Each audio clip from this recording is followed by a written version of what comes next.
Welcome to Rico 12. I'm Justin B., your host, and a child of an all-powerful and perfectly loving God, and an addict living in the miracle of recovery one day at a time. Happy New Year. We're happy to have you here. This is the first Rico 12 speaker meeting of 2026, and I thank you all for being here and for sharing this message of hope with others in your recovery networks. Rico 12 is an open to all addictions and afflictions organization dedicated to exploring the common threads of the differing manifestations of alcoholism, sharing tools and offering hope from those walking a similar path. We gather from diverse backgrounds, faiths, and locations to learn and support one another. Our speakers come from various fellowships and experiences demonstrating the universal principles of recovery. Rico 12 is not allied or affiliated with any specific 12-step fellowship. This is Rico 12 speaker meeting number 398. Thank you for joining us live or on the recording later. Today's speaker is Dr. Eddie Capparucci, a first-time Rico 12 speaker. His talk today will be entitled, How Inner Child Work Can Help People Struggling with Addiction. I look forward to hearing more about this message in a few minutes, but first, a few quick notes. Rico 12 does offer a variety of recovery resources, including other podcasts, social media communities. To explore more or learn more, visit rico12.com. That's RECO12, like recovery 12 step. Or check the chat in the show notes for links. I am still seeking some speakers for the 12-week series that I'll be starting on February 2nd on each of the 12 steps. So if your higher power is putting on you, hey, I really want you to speak on this step, or you have a favorite step, please reach out to me at rico12pod@gmail.com. We'll get you lined up in that 12-week series to speak on that step of your choice. Rico 12 is self-supporting, and your contributions help us continue this mission. Thank you so much this last week to our spearhead donors, Matthew and Daniel, for your generous contributions. The information on how to donate, if you would like to, is will be in the chat and in the show notes of the podcast, or go to rico12.com/support. Your support, both financially and by word of mouth, truly makes a difference in helping us share these messages of hope and recovery. Each week, we receive light and inspiration from our speakers. Their experience brings hope, meaning, worth, and growth to us as listeners. Now, I want to welcome today's guest speaker, Dr. Eddie Capparucci, and I'm going to read his bio here just to let you get to know him a little bit. Dr. Eddie Capparucci is a licensed professional counselor certified in treating problematic sexual behaviors. He is the creator of the Inner Child model for treating addictive behaviors, a unique approach that focuses on identifying unresolved childhood pain points and teaching individuals how to process emotional distress in healthy ways. His trauma treatment method has been endorsed by many leaders in this field.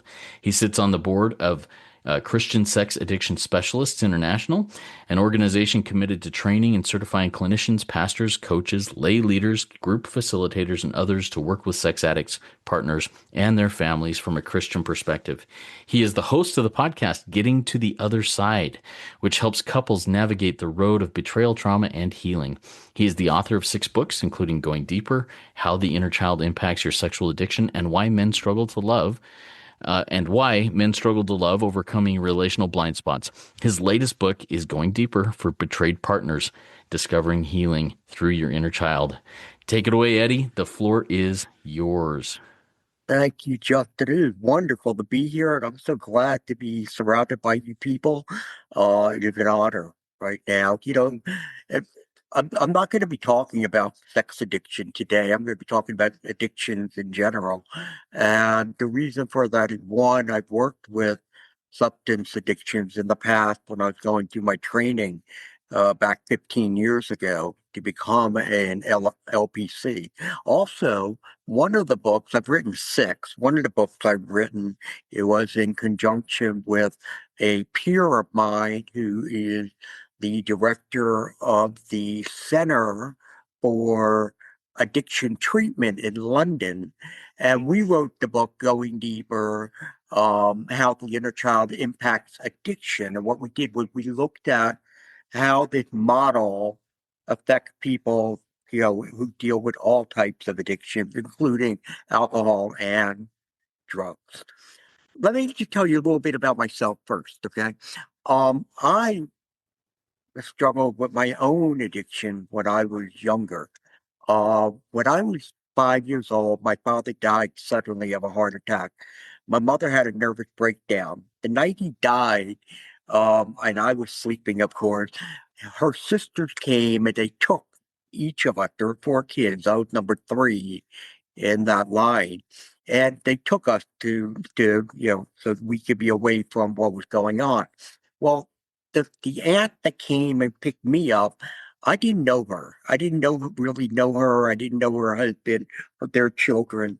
So I wake up the next day and I'm in this strange apartment with these strange people, and I'm just devastated. I'm so upset. I'm terrified. And all they tell me is, hey, your mommy and daddy are sick and you're going to stay with us. Well, I stayed with them for a year. And during that time, no one talked to me at all about what was happening. My mother had a nervous breakdown and she was institutionalized for almost a year to try to deal with all of it. After that year, we came back together as a family. Now, my mother, back in the mid 60s here, she had to go off to work to raise these four kids. And my two older sisters were the ones who took care of me. And again, older sisters didn't really want to take care of a 6-year-old boy. So I spent a lot of time in my room. I was isolated a lot as a child. I really I didn't have my first friend until I was almost 10 years old because we lived in a city at the time and it couldn't really go out after school. So fast forward, when I started dating when I was about 15 years old, I came to understand, or I felt like, you know what? Having one girlfriend wasn't enough. That girl smiling at me, she liked me. That girl's interested, she liked me. And I just would gravitate to all these women. It led me to wind up becoming a womanizer, and it cost me a couple marriages along the way. And I just couldn't, for the life of me, figure out what was wrong. Both my ex-wives, they wanted to work on the relationship. And I said, I can't. There's something wrong with me. I don't know what it is, but I have this void and I can't let it go. I'm not gonna, I will hurt you again. I will cause you more emotional pain. And I'm not gonna do that. So when I finally, after the second marriage ended, I was like, you know what? I got to go get help. And so I went and I saw a psychologist and met with her. And after several sessions of this, and I was still acting out, doing my stuff, what she said to me, she goes, you know what? You have an attachment disorder. And back then, I was a marketing and advertising guy. I didn't know anything about psychology. I was like, I have no idea what that means. She goes, you are an avoidant. You have 1 foot in and 1 foot out of all relationships. You put up a wall to protect yourself. I'm like, protect myself against what? She goes, abandonment. I go, abandonment. I go, I don't think nobody's ever abandoned me. I've abandoned them. She goes, no, no, your mother abandoned you and your father abandoned you. I'm like, no, that doesn't make any sense. My father died. My mother had a nervous breakdown. And she said, tell that to your 5-year-old you. And I was never much of a crier, but I learned how to shut my emotions down when I was very young. And I just sat there on that couch and bawled my eyes out as I sat there and thought about that. And that took me down the path. And I met my current wife. I did a lot of work, and I met my current wife. We've been together 30 years. I've been faithful the entire time. I shouldn't even have to brag about that, but it's fact. Um, but God came into my life. Really, I've always been a Christian, but he really came into my life when I married my current wife. And I developed a stronger, more intimate relationship with Jesus Christ. And with that, what happened was God put on my heart. He said, I have something else for you to do.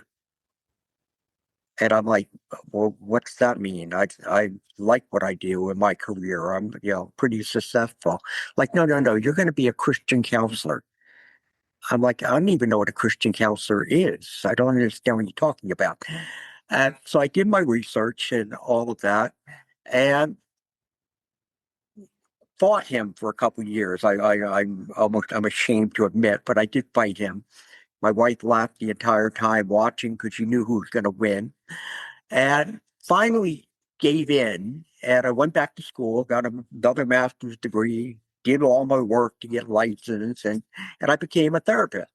And I thought I was going to be a general therapist, just treating everybody with depression, anxiety, things like that, phobias. And then all of a sudden, these guys start coming into my office and they all are struggling with problematic sexual behaviors. And I'm like, oh my gosh, these guys look just like I did. And then it dawned on me, this is what he wants me to do. And I went, I got my other certifications and did the work I needed to do to deal with addiction. Well, as I mentioned to you before, in my training, I worked with individuals who were struggling with alcohol and drug problems.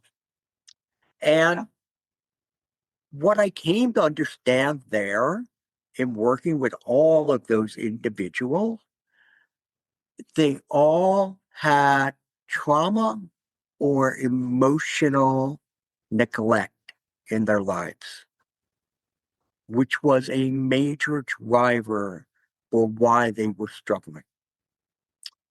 So as I got into doing the work I was doing with these men, I also started to notice there were these 12 different rationales for why these men were abusing sex. Things such as being unnoticed, being unaffirmed, stress, sexual abuse, enmeshment. Those were just a handful of them. And as I continued to ponder this and do my research, it really dawned on me that it is the road to recovery from addiction goes through our childhood because that's where the scars start to appear. And what happens is, as a child, we are put in position where we're dealing with emotional and mental distress. And because we don't have a whole lot of worldly experiences, and because we're more emotionally based in our thinking than we are rational, we really struggle to figure out, what do I do with this pain? How do I handle it? And worse off is there's no one really there to help us. I don't have time for that. You can figure it out on your own. It's not that big a deal. Okay, stop getting so upset about things. So what does that child do with this emotional distress? You can't sit with it because he doesn't know how to sit with it. And if he tries, what's going to happen is that child's going to become either depressed or very anxious. So the first coping strategy develops, first maladaptive coping strategy develops at a very young age. I won't think about it. It's an amazing strategy for a child to come up with. I won't think about it.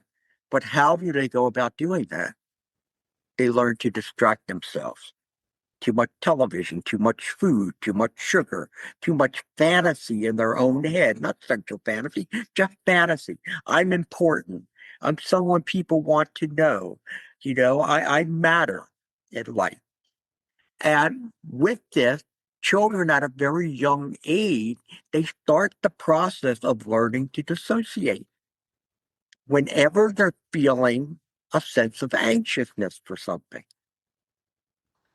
As time goes on, as they get older, become teens, a young adult, what they do is they trade out those behaviors, those distraction behaviors, for things that are more stimulating or more numbing. Alcohol, drugs, sex, gambling, okay? Maybe perfectionism. They become the perfectionist, and not the person who's going to become the workaholic. But that's what they do. This is their way to cope. So as I put all of this together and started thinking about all of it, what happened was I came up with my inner child model for the treatment of addiction and of addictive behaviors. And basically, what the model does, the model is a trauma model. And what the model does, it helps individuals to stop running on raw emotion, because that's what, if we're dealing with addiction, we're dealing with raw emotions. And what it does, it gets them to slow everything down. My number one rule of recovery, slow everything down so that they can move away from their raw emotion and move over to rational thinking. What they needed when they were younger, that rational thinking, but they didn't have the ability to have it, and there was no one there to give it to them.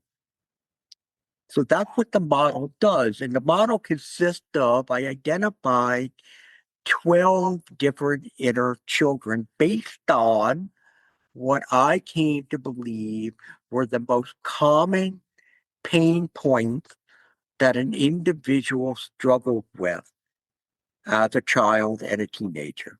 And as I said before, the unmet child, the stressed child, unnoticed child, the the the entitled child. Entitled child is not that, oh, I deserve more than anyone else. I'm better than anyone else. No, the entitled child does not get treated well. The entitled child is overlooked. He is picked on. He is abused. And what he does then, if he turns to behaviors and substances because I deserve this, I deserve it. We have the early sexually stimulated or the sexually abused child, the inferior, weak child, even another one. So again, there are 12 of these. And each of these children, what they had was their own, what I call core emotional triggers. What are the things, something happens, an event happens in your life. And when that event happens, it triggers your inner child.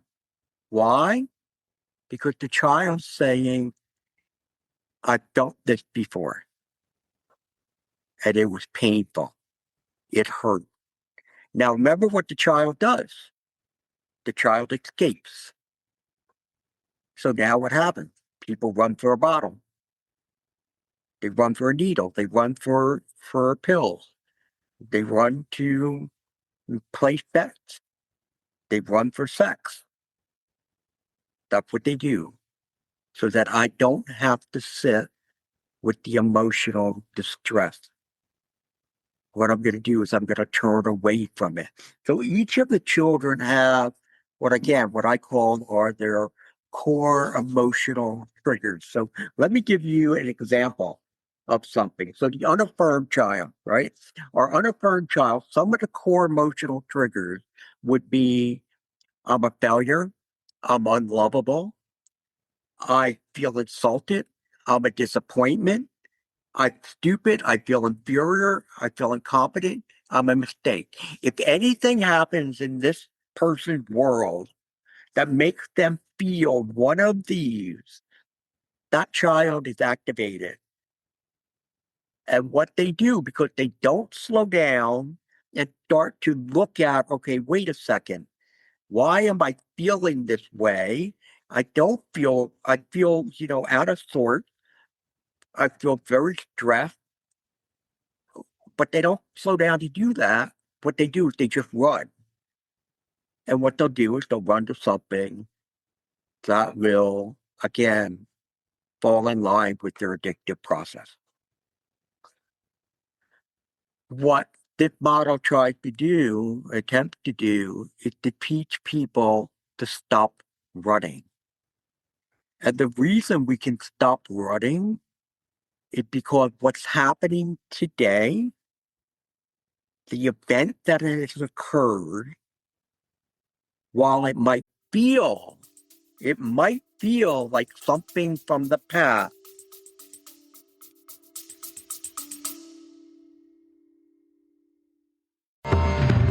Got questions about addiction, recovery, or just life in general? Let's noodle it out together. Grab your big book, a pen, a highlighter, and a notepad, and join Nikki M and me, Justin B, on Rico 12 Noodle It Out with Nikki M.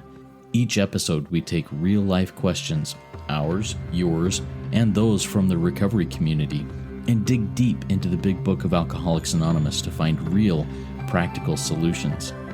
So, if you're ready to do the work and apply the solution, tune in to Noodle It Out with Nikki M, streaming now on your favorite podcast platform.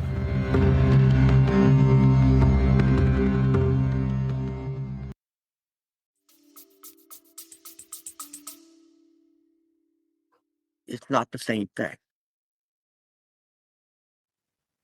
So therefore, with the model, one of the key components to it is the what I feel versus what is real process.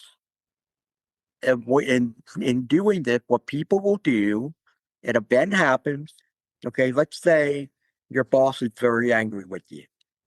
You're supposed to do a report, and the report, and you just get trashed on it. She's totally upset. She thinks it's a horrible job. She's actually even yelling at you about it because she expected so much more. And then she's like, you know what? This has to get fixed. It has to get fixed now. I want it on my desk tomorrow morning. And it's like 4 o'clock in the afternoon. So you're sitting there and you're upset, rightfully so, because again, you've been told your work is not, meeting standards. Your inner child is going back and feeling this sense of I'm inadequate and I don't measure up. Why? Because your inner child remembers a very critical father that you had who never had a good word to say. He just always would point out all the things you didn't do right, that he thought you didn't do right. So therefore, your anxiety, based on what happened with your supervisor, on a scale of 0 to 10, was probably at a 6. So you're upset. But with the inner child bringing up the past, which you're not really, it's done subconsciously, you're not aware of it, and bringing up the fact that I felt it before, that anxiety continues to rise and it moves from a 6 to a 9 or maybe a 10. And what you are now overloaded. You are emotionally dysregulated, and all you want is comfort. So you go seek it. So therefore, you know what? I'm going to go take a break. I'm going to go take a break. I'll come back. I need to get out of here for a little while. And you leave, and you go down the street to the bar. And you drink to the point where you maybe pass out. And you're not going to be back to do that report. It's because there's a combination of things that are going on and you're unaware of it. You're thinking, okay, I'm drinking because I'm just upset because my boss is mad at me. But no, you're also upset because you remember the criticism. And therefore the belief, the internal belief that you have that I don't measure up. Those are big drivers for all of this. So the model tries to help people to identify what are those core emotional triggers that activate your child. And most people have anywhere between 4 and 6 core emotional triggers. So therefore, if an event happens and it's a negative event, what you can do is, again, slow everything down and think, does this match up with one of my core emotional triggers? Right now, do I feel incompetent about what just happened? Do I feel like I'm a mistake? And if the answer is yes, then most likely your inner child is activated and your anxiety is going to continue to rise. So therefore, okay, I don't want that to happen. So again, I'm going to slow everything down. I'm going to look at all of these emotions. What are these emotions I'm feeling right now? What am I going through? And I'm going to write them down. I'm going to write them down because a lot of those emotions, they're based on three things that are not healthy. One, they're based on assumptions. They're not based on fact. Two, they're based on internal lies you tell yourself about you. Like I am a mistake. I'm not good enough. I'm not lovable. And three, they're based on fear. And those three components are going to, again, emotionally dysregulate an individual to the point that they are going to act on their compulsiveness, their compulsive disorder. And they're going to go and act out in whichever way they're used to doing so. The model tried to slow everything down. The thing that's been interesting, this model got introduced about 8 years ago. I came up with it, and I will frankly, I will tell you, I take no credit for it. I give all the credit to the Holy Spirit for it. I had no idea about inner child work or any of that before I started all of this. Um, and I think it was God who put it on my heart, just like God had put many other things on my heart. I'm the author of 6 books. I never expected to write a book. Make like the first one, removing your shame label, going deeper. You know, the why men struggle to love. I mean, never thought I'd get you any of this. But it's not me. It is the Holy Spirit within me that give me these thoughts and these ideas to be able to continue to help people who are struggling. My big push now in the last 2 years has all been around the idea of emotional regulation.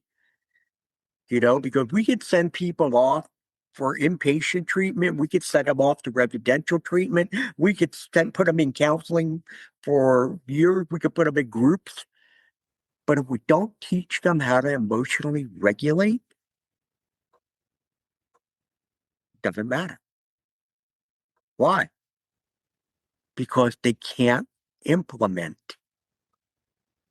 If you're not emotionally regulating, how can you implement what it is that you have learned? It's impossible. And that goes for everything and anything. And the other idea about emotional regulation, if most people think it's like this, you're up here. No, that's not the only thing about it being emotionally dysregulated. That's hyper. You could be hypo. You could be dissociated. You could be bored. There's many forms of emotional dysregulation that impact us. And we need to learn how to stay in what we call that window of tolerance, that place where we have homeostasis, right? Things are in balance for us. I mean, how many people struggle with addiction have a balanced life? I haven't met many of them. How many people who are dealing with addiction don't have some type of trauma or emotional neglect? I have yet to meet one. I haven't met a single one yet. Yes, well, is there a genetic factor involved in addiction? There are studies out there that tend to think that it's part of the process and part of what goes on. We haven't identified the addiction gene yet. So, for me, I'm going to continue to put my effort and energy and what I do into the idea of the social issues that have happened. Because again, I believe we're products of our environment. Nobody comes out of the womb an addict. I don't believe. But I think a lot of the conditioning that we have leads us, unfortunately, down that pathway. And again, because I also believe that, with God, all of us can be healed. But we need to understand what are we being healed from. Because with my process, if I finish up here, the key is this: understanding why. Answer the why question. Why do I think, feel, and do the things I do? If you answer that question, you're empowered.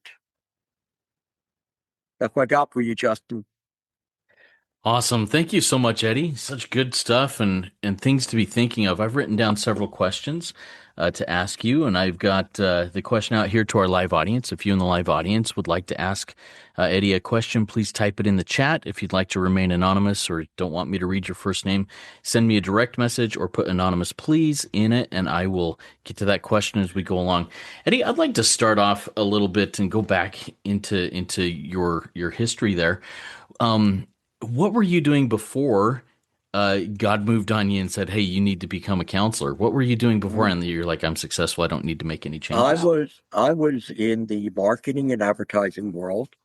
I was the vice president of client services for an advertising agency, and I specialized in helping pharmaceutical companies to promote their product to physicians. Yeah, thank you for sharing that. And I think that helps give a little bit more background to what we've got going here. One of the things you said in there really hit me as something that I've thought and said to myself or to others many, many times in my life. I deserve it. I deserve to take a break, to blow off some steam, in whatever my drug of choice is, whatever that may be at that moment. Talk to us a little bit more about that thought of I deserve it and why maybe that's not quite true. Well, the key where that comes from is a level of frustration. Okay. But again, when we are mistreated, when we think life is not fair, okay, that the odds are stacked against me. Everybody else has it better. In order to try to get a little bit of what I could say, this is mine, and nobody can take this away. Nobody can control it.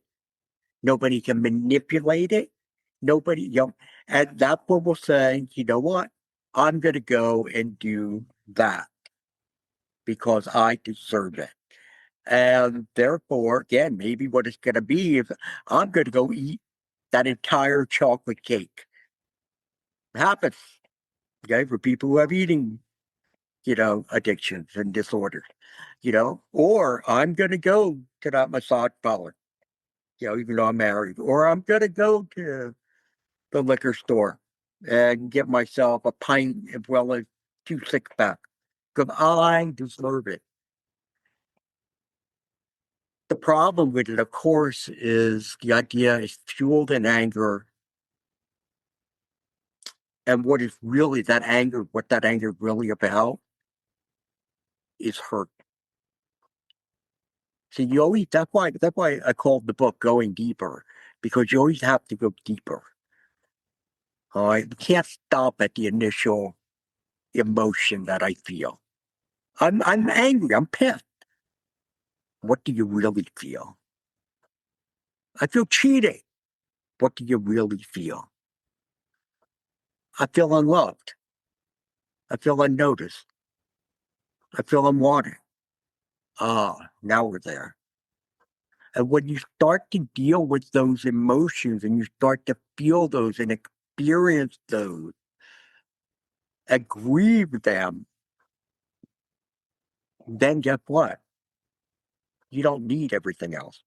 You don't need a crutch to lean on, with the exception of turning to God. Mm, yeah, that's good. I want to dive in just a little bit more there. We talked about I deserve it. It's deeper than that. What do you really feel? One way I've personally heard and said I want what I want when I want it, and I want it now. And to me, that's kind of a selfish thing. Is it deeper than selfishness, or is selfishness kind of at the root of that? Talk to me a little bit through that, through your perspective. Yeah, that's a very good question. And yes, I mean, it comes across as selfish, but it is not. Selfishness is not the driver. The driver again is it's not fair, and I want to level the playing field, so to speak. That's where it comes. Selfishness goes into the entitled person. That's that entitled person who feels like, you know what, I'm better than other people. Rules don't matter to me. I can do whatever I like, and it doesn't matter. No one can tell me what to do. All right, that's a different individual. That's not what we're talking about here. This person doesn't want to be entitled. Right? This person wants just to be, treated fairly. And that's why it's not so much selfishness driving it as it is so much more along the lines of, I want a level playing field.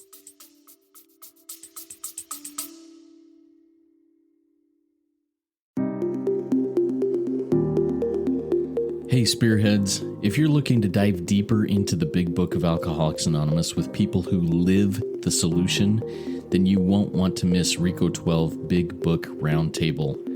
Join David G., Nikki M., and me, the moderator Justin B., 3 recovered addicts from multiple fellowships, as we break down the big book line by line. In each 30-minute episode, we share our experience, strength, and hope in a real, raw, and practical roundtable discussion. So, if you are ready to learn and apply what you learn, tune in to RICO 12 Big Book Roundtable on your favorite podcast platform.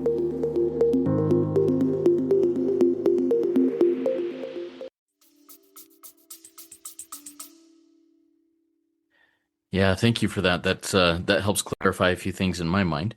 Got our first question from our live audience. This comes from Joanne. Joanne says, "Thank you, Eddie, for sharing your journey.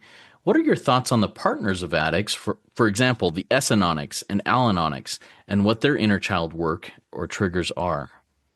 Joanne, that's an amazing question. It's a great question, and given a lot of thought to that. In fact, we even wrote a book for going deeper for the betrayed partners. Again, these are people with sex addicts, because sometimes what happens, all right, and again, not in all cases, we have to be very, very careful here.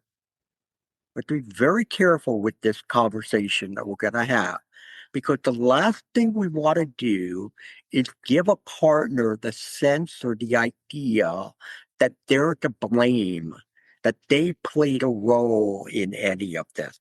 Okay, because we're not blaming them at all. However, what may happen, especially when we see the person who struggled with the addiction heal, they've gotten better. Okay, they're doing the right things.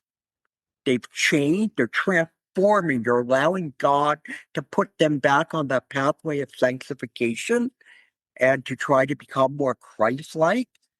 But yet, the partner will not move back. The partner will not move back toward that part to the addict.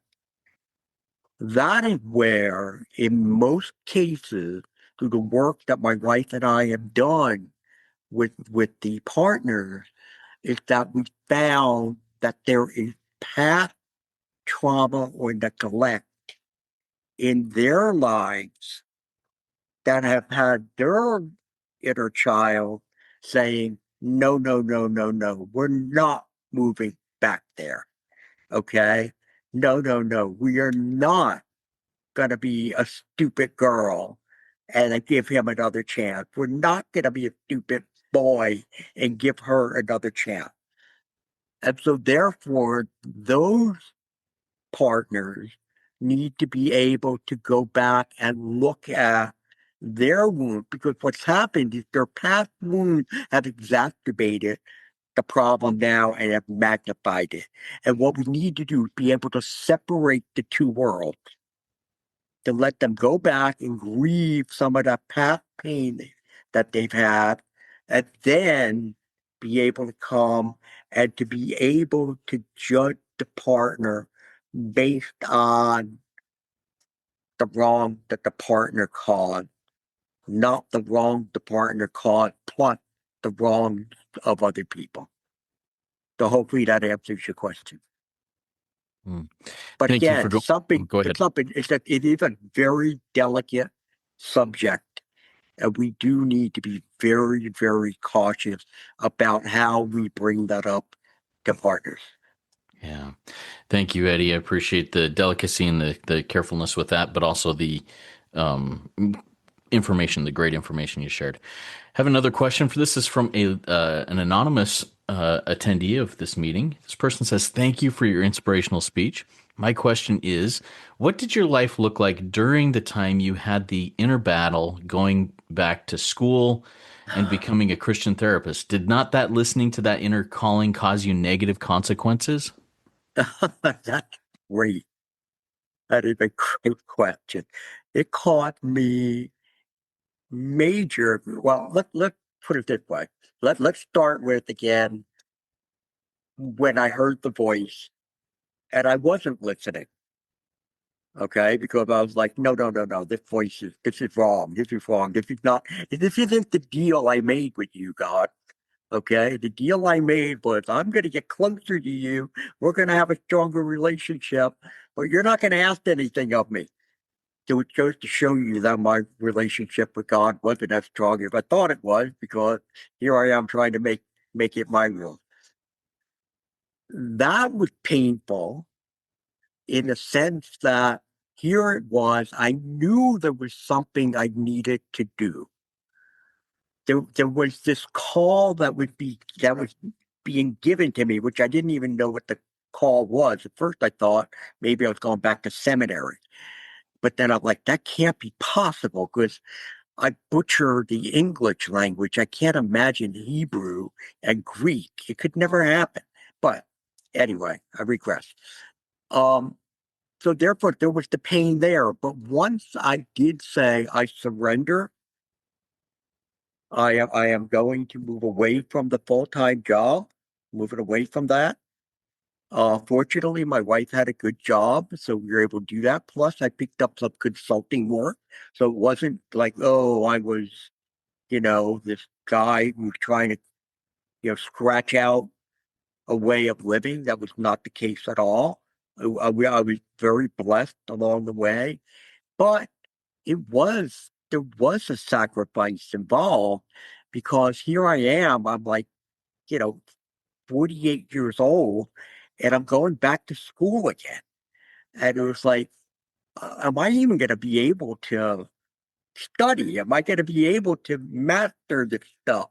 Um, and fortunately, through the grace of God, I did. Well, up with a 4.0, which I was blown away by. But it was a challenge because there was a lot of worry about what is this all going to look like when it's done. Will I find my practicum? Will I find my internship? Will I find a position? Where's it? There was a lot of uncertainty, but I had to keep going and turning it back to God. I had to keep putting it back into his hands and say, look, you have a plan. Okay. I don't know what the plan is, but you have it, and I'm just going to follow. And with that, there became a lot more peace with it as time went on along the way. But there were some hectic moments. I had to go and file for my next year of having a supervisor, because you have to get so many hours of supervision before you can get your full license. This is even after you graduated. You have 3 years of training under someone. And after my first year of training with this one person, that person said, I'm not doing this anymore. I'm not training. And it was like 2 weeks before I had to have my paperwork in. And I was like, what the heck? How did you do this? How am I going to find another supervisor? And you know what? Through prayer, through one of my pastors giving me a great idea, I've sent down an email to like everybody who was a therapist in the Georgia Christian Counseling Association, and I got 7 offers. And so therefore, and I found even a better therapist, a better supervisor than I had before. So again, I put that trust in him. And even when I went to go out on my own at the beginning, it said, okay, I'm going to open up a practice. I got 2 people. Wow, this isn't going to really do well. And before you knew it, I had more people than I could ever imagine working with.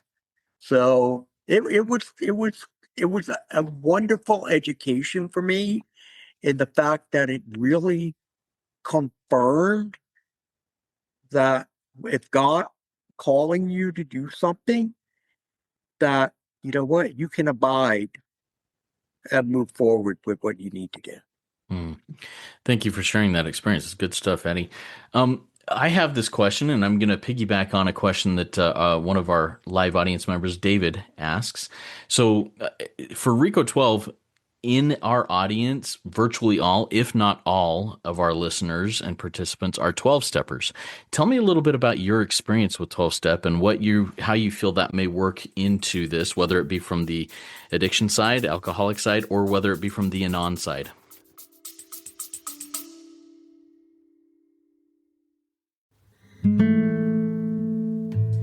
Hey, Rico 12 Spearheads. If our recovery resources have helped you, please consider a donation. Your financial support, as well as your word of mouth support, keeps Rico 12 running and reaching the man who is still sick.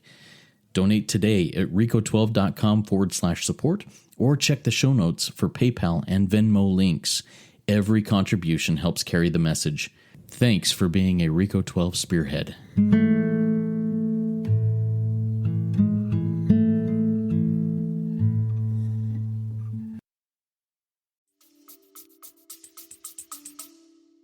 I am a major, fan of 12-step program.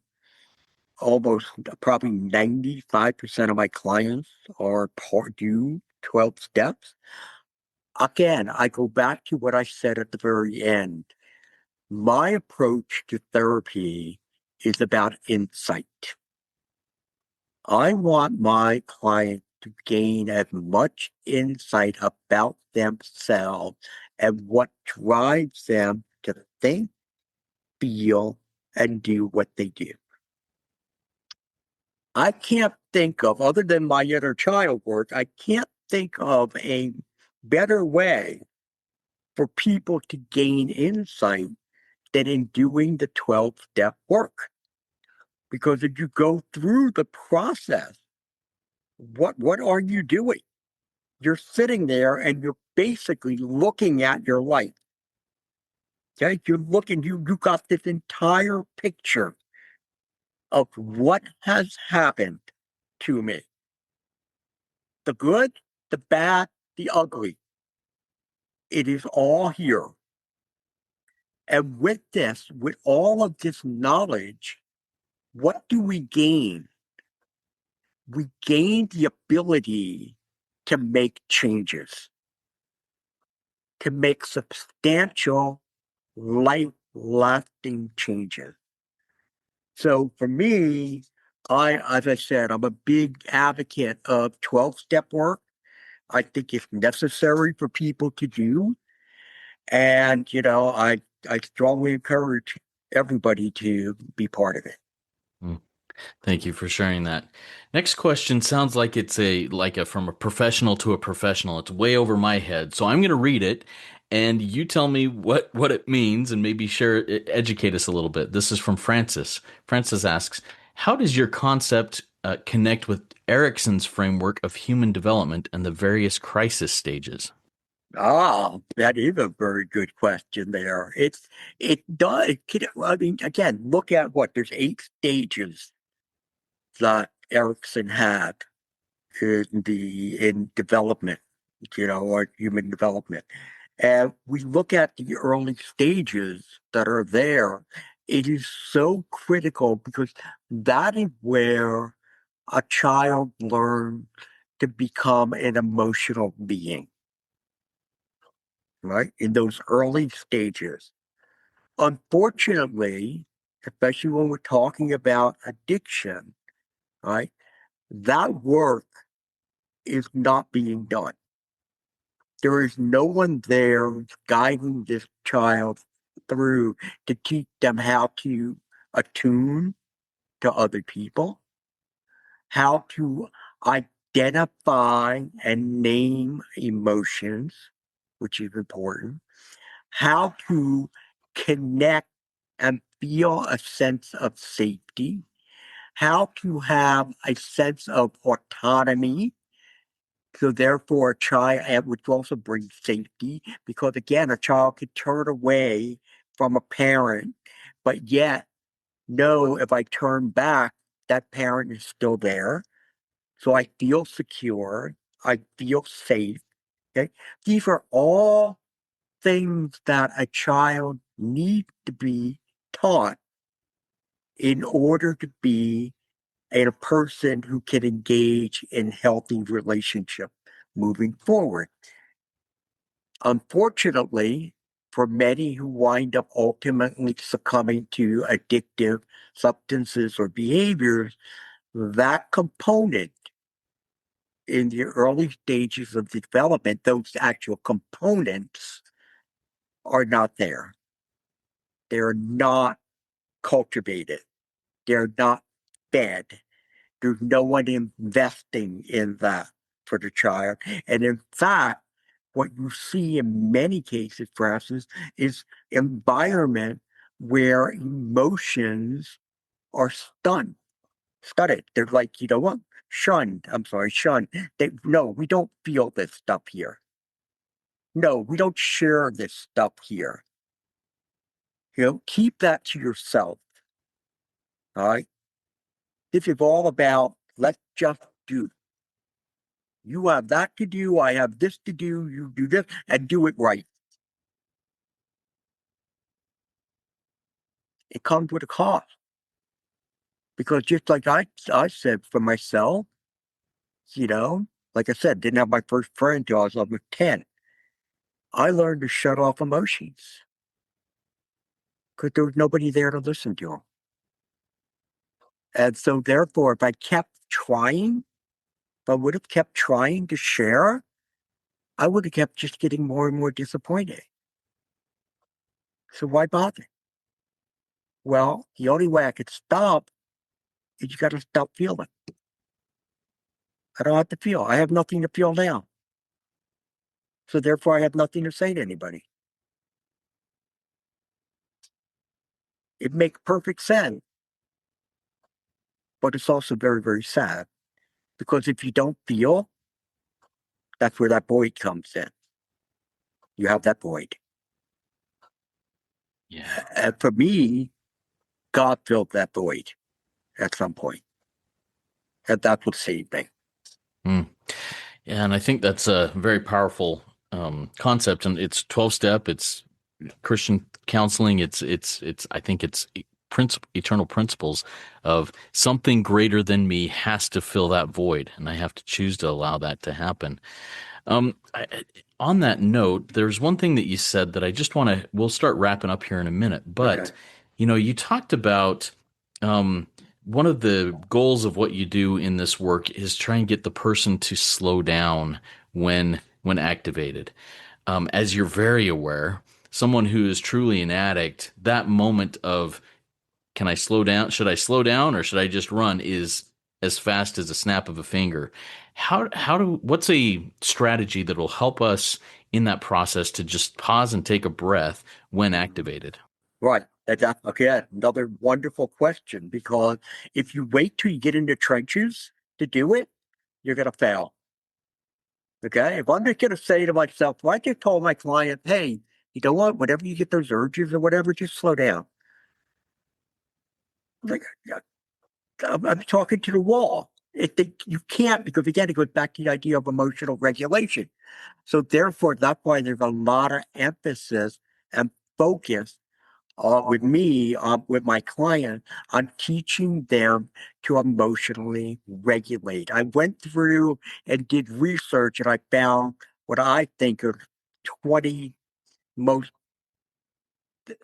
powerful ways of emotional regulation, including pressure points in the body that we can tap into, that will help to reduce our tension, reduce our anxiety. And so what I do is with them, they are required every day, 3 times a day, for 10 minutes. Oh, that's too much time. No, it's not. No, it's not. 3 times a day, 10 minutes. We sit and they don't have to use all 20. And then, like I said, there's 10 pressure points. So you got 30 different options. You pick several of them. And what you do is you use them, because what that does is you put yourself back there. Oh, this is homeostasis. This is what I'm supposed to feel like. This is my window of tolerance.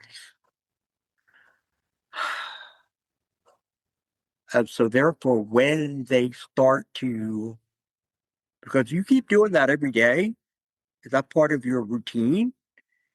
When all of a sudden, again, that negative event happens and one of your core emotional triggers has been activated, you're going to be able to say, it's like this. This is a stimuli, all right? It's an event. What happens? That we want to react. And a lot of times we do react, but we're going to have that reaction. No, no, no, no. And we process through. Yeah, thank you for sharing that experience and that wisdom. Really appreciate it. Eddie, that was an amazing Rico 12 speaker meeting. If we missed your question out there in the live audience, or if you are listening and have a question, please come join our WhatsApp community. And to do that, you can send an email to rico12pod@gmail.com. We'll get you in there. You can ask the question to the community. If you'd like to get in touch with Dr. Capparucci, do I have your permission to, if they email me, to send your information to them? Oh, yeah, please do. And in Yep. fact, if they want a copy of the emotional regulation techniques, so have them send me an email. That'd be fine. Excellent. Yeah.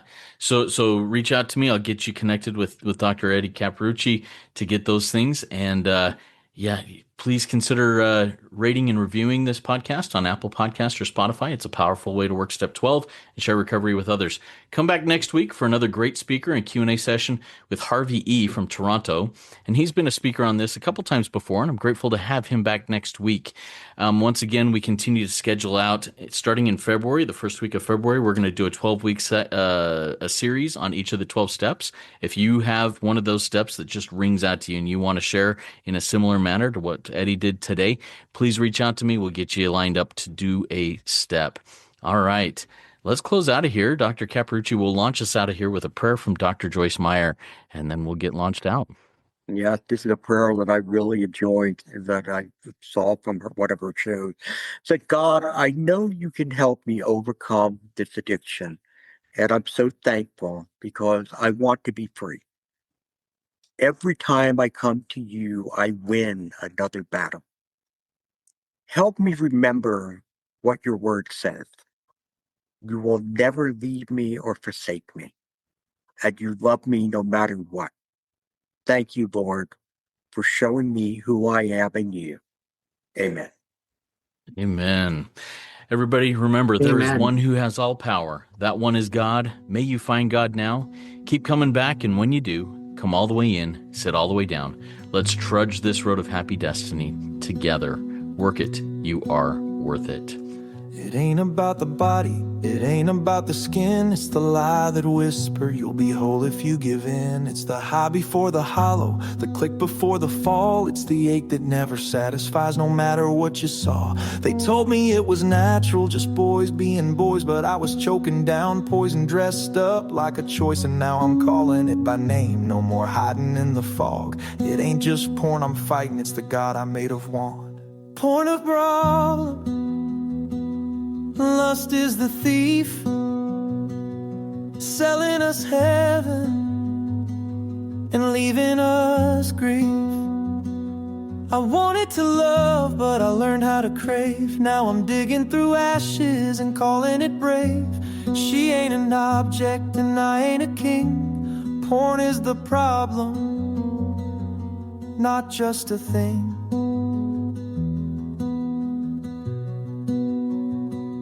And what about her?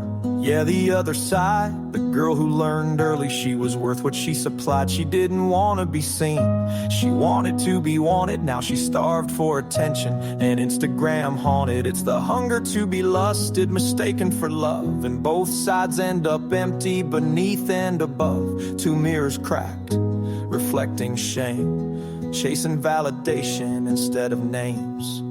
Porn is the problem, it sells a fake cure, turns humans to products, makes touch feel impure. We thought we were free, but we're slaves in disguise, scrolling through bodies with dead in our eyes. This ain't just a screen, it's a spiritual war. Porn is the problem, and we can't ignore. I want more than a moan behind a glassy screen. I want covenant, not dopamine. She ain't here for my escape. She's the temple, not the bait. Porn is the problem, but truth is the light. I'm learning to see her with heaven in sight. I'm laying down idols, I'm turning from shame. And love don't come cheap, it comes with a name. I ain't cured, but I'm done with the game. Porn is the problem, and I'm not the same. I used to worship lust, now I'm learning how to love.